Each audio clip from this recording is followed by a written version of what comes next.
The Concerned Citizens Network of Nigeria, CCNN, has renewed its call for accountability and transparency in the Nigerian Midstream and Downstream Petroleum Regulatory Authority, NMDPRA, urging the federal government and relevant anti-corruption agencies to launch a full-scale investigation into the financial dealings of its chief executive, engineer Farouk Ahmed.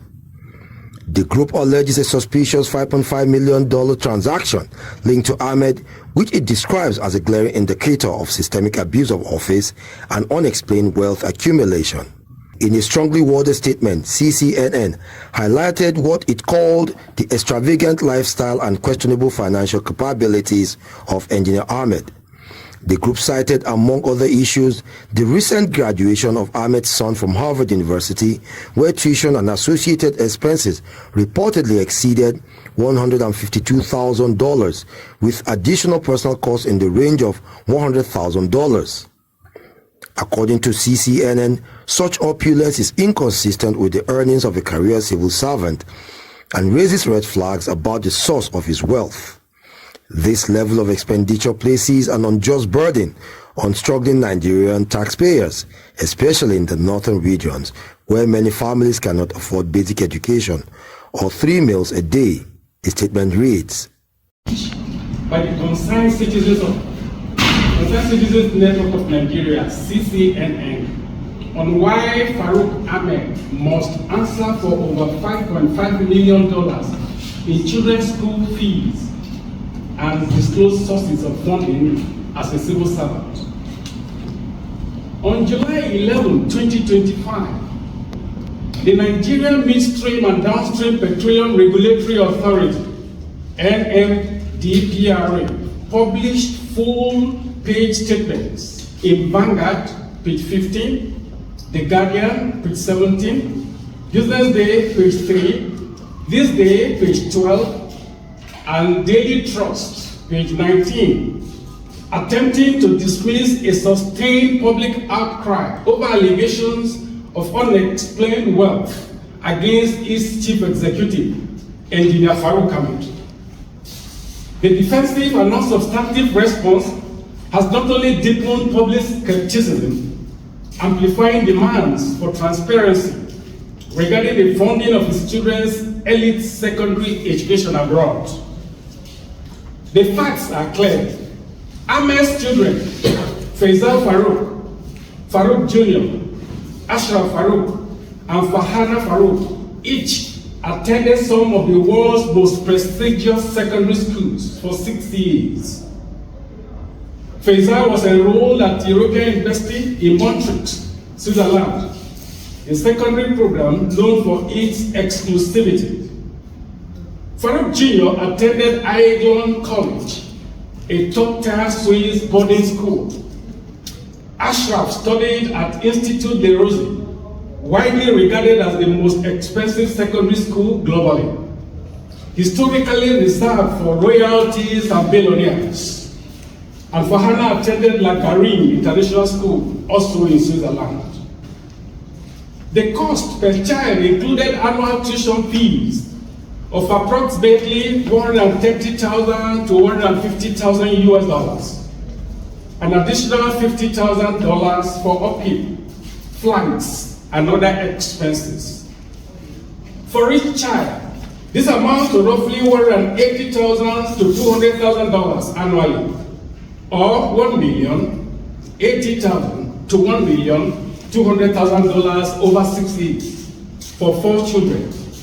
The total expenditure ranges from $4,320,000 to $4,800,000. Even now, questions remain unanswered about the tertiary education of Ahmed's children. Having completed their secondary education, Faisal Farouk Jr., Ashraf, and Fahana are enrolled in prestigious universities abroad, where annual costs often exceed $70,000 to $100,000 per student. Further compounding public outrage, engineer Farouk Ahmed's son recently graduated from Harvard University, where tuition and associate costs exceeded $152,000. with additional expenses in the range of $100,000. This extravagant expenditure, far beyond the gross earnings of a civil servant of his caliber, places an immense burden on Nigeria's poor taxpayers, many of whom struggle to afford 3 meals a day or school uniforms for their children, particularly in the northern regions. Notably, Ahmed has never held employment outside his role with the federal government since leaving school, raising further questions about the source of his wealth. The opulence displayed in funding such elite education underscores a stark disconnect between Ahmed's lifestyle and the economic realities faced by ordinary Nigerians.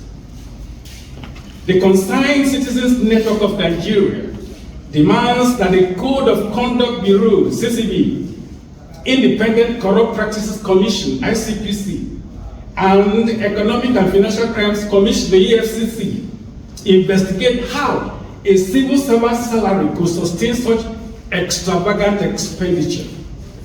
In a nation where over 10 million children, particularly in the north, lack access to basic education, this lavish spending by a public servant is not merely a matter of personal choice, it is a moral outrage. While countless Nigerian families struggle to afford primary schooling, Ahmed's children attended secondary institutions costing more per term than the annual budgets of some federal colleges. This stark inequality represents an injustice that cannot be ignored. The absence of transparency regarding how these ongoing expenses are funded further fuels public suspicion. If Ahmed's wealth can support such early secondary and tertiary education, the public deserves to know the legitimate sources of these funds, especially given his role as a public servant accountable to Nigerian taxpayers.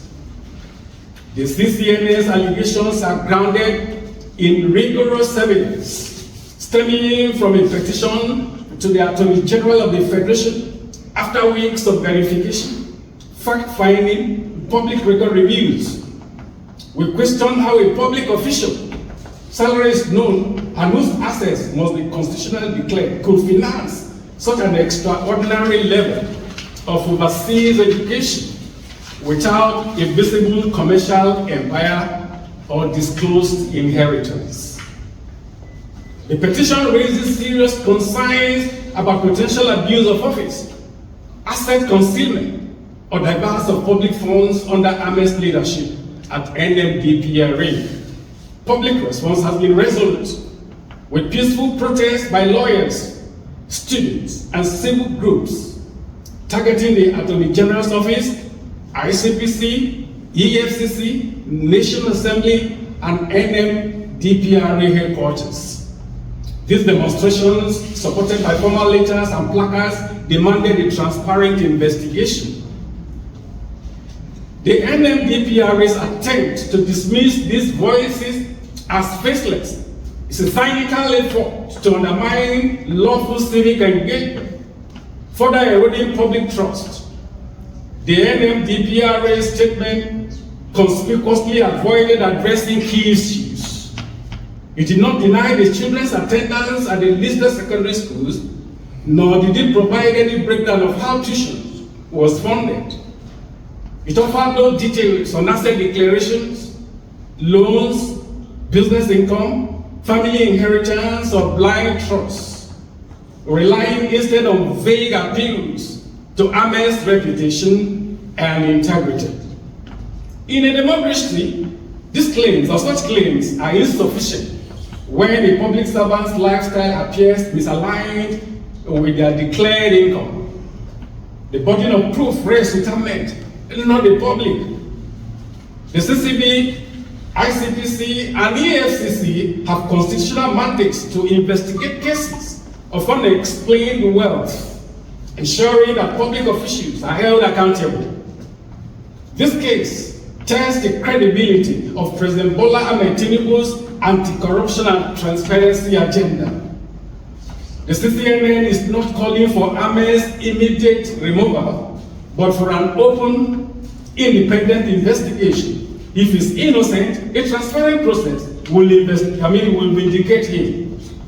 However, continuing silence risks tarnishing both his reputation and the government's reform efforts. Ignoring these allegations would be a grave miscalculation. The CCNN is submitting additional letters, pursuing legal action, and mobilizing further protests to ensure accountability. Civic vigilance is not a nuisance. It is the cornerstone of a functioning democracy. Engineer Farouk Ahmed must step forward, disclose his funding sources, and submit to a full inquiry. This is not persecution. It is the price of public trust. The CCB, ICPC, and EFCC must act swiftly to investigate these allegations, ensuring that justice and transparency prevail.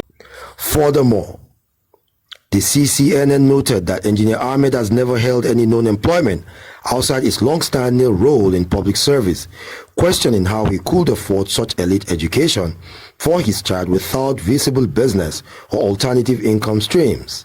The group insisted that the disconnect between Ahmed's lifestyle and the economic realities faced by ordinary Nigerians makes a thorough investigation not only necessary but urgent. It's possible that Ahmed could actually escape. So the reason why some of the embassies were actually contacted with our petition is to make sure that visa is not given so that there will be no escape route for him from the country. Thank you. Mohammed Jinadu, Voicetv, Nigeria.